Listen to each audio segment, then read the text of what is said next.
আচারটি তৈরি করার জন্য প্রথমে জলপাইগুলোকে হলুদ দিয়ে সেদ্ধ করতে হবে।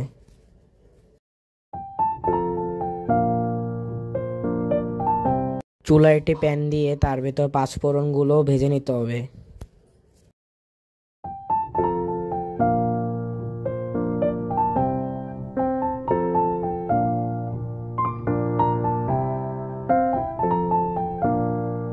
জলপাইগুলো সেদ্ধ হওয়ার পর তা ছেঁকে নিতে হবে।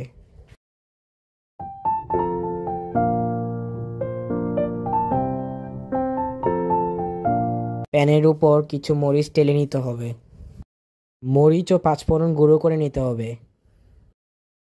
চুলায় একটি প্যান দিয়ে তার ভিতর পরিমাণ মতন সরিষা তেল দিয়ে নিতে হবে। সরিষা তেলের ভিতর মরিচ টুকরোগুলো দিতে হবে। তার ভিতর দিয়ে দিতে হবে পাঁচফোড়ন।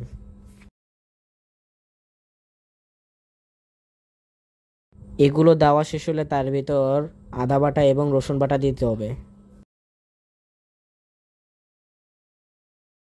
কিছুক্ষণ নাড়াচাড়া করার পর তার ভিতর সেদ্ধ করা জলপাইগুলো দিয়ে দিতে হবে।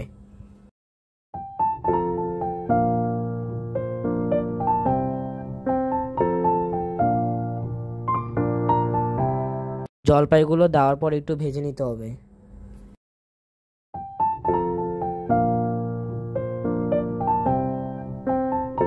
ভাজা শেষ হলে কিছু সাহায্যে জলপাইগুলো ভেঙে নিতে হবে।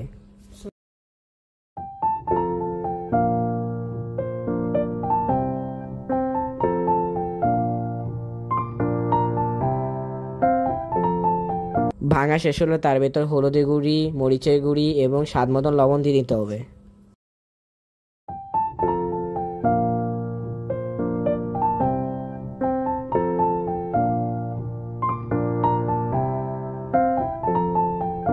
পরিমাণ মতো চিনি এবং সেরকা দিয়ে নিতে হবে।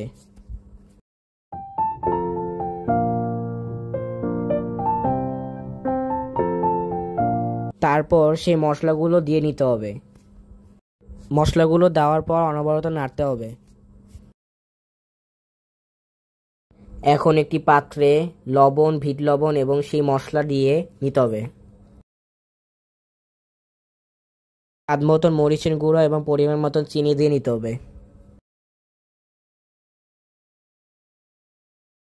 তা মিক্স করা শেষ হলে আচারগুলো গোল গোল করে মশলার সাথে মিশাতে হবে।